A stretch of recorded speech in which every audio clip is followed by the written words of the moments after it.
नमस्कार विद्यार्थी मित्रांनो, स्वागत आहे तुमचं आपल्या यूट्यूब चॅनल स्टडी फ्लो अपडेट्सवर। मित्रांनो, जर तुम्ही MPSC संयुक्त पूर्व परीक्षा गट ब आणि गट क म्हणजेच combine group B and C ची तयारी करत असाल तर आजचा व्हिडिओ तुमच्यासाठी खूप महत्त्वाचा आहे।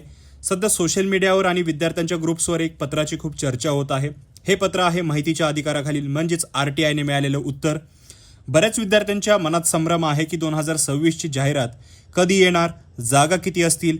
आजच्या व्हिडिओमध्ये आपण याच अधिकृत पत्राचं विश्लेषण करणार आहोत आणि या परिस्थितीचा तुम्ही तुमच्या अभ्यासासाठी कसा फायदा करून घेऊ शकता यावर चर्चा करणार आहोत। व्हिडिओ शेवटपर्यंत पहा। चॅनलवर नवीन असाल सबस्क्राइब नक्कीच करा। आर्टिकल रीड करायचे असेल तर डिस्क्रिप्शनच्या फर्स्ट लिंकला क्लिक करून रीड करू शकता। तसेच व्हॉट्सॲप आणि टेलिग्राम ग्रुप जॉईन करायला विसरू नका। Link is in the description. मित्रांनो, स्क्रीनवर तुम्हाला सामान्य प्रशासन विभागाचं एक पत्र दिसत असेल। या पत्रातील मुद्दा क्रमांक 3 खूप महत्त्वाचा आहे। यामध्ये स्पष्टपणे नमूद केला आहे की सामान्य प्रशासन विभागाकडून केवळ सहाय्यक कक्ष अधिकारी म्हणजेच ASO, लिपिक टंकलेखक म्हणजेच क्लर्क टायपिस्ट आणि लघुलेखक या संवर्गाचे नियंत्रण केले जाते।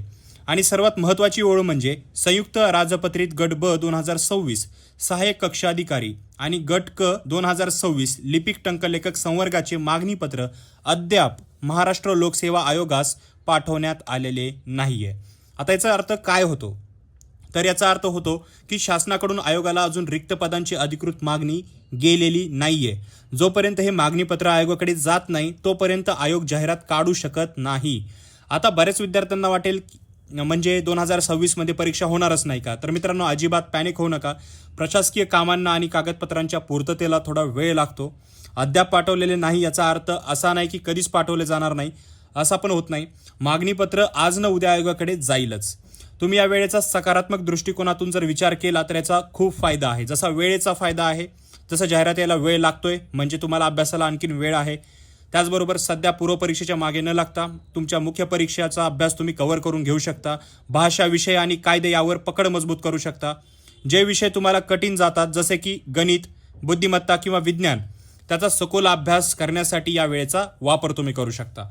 दुसरी आणि सर्वात महत्त्वाची गोष्ट म्हणजे केवळ जाहिरातीची वाट पाहत बसू नका, आपला प्लॅन बी पण तयार ठेवा। जर तुम्ही MPSC करत असाल तर तुमचा अभ्यास बऱ्यापैकी झालेला असतो।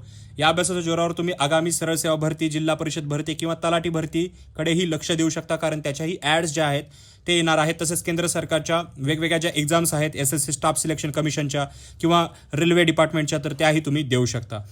मित्रांनो, थोडक्यात सांगायचं तर मागणीपत्र जाईल, जाहिरातही येईल आणि परीक्षाही होईल। स्पर्धा खूप मोठी आहे, त्यामुळे जे विद्यार्थी आता न खचता सातत्याने अभ्यास करेल तोच फायनल लिस्टमध्ये जे आहे दिसेल।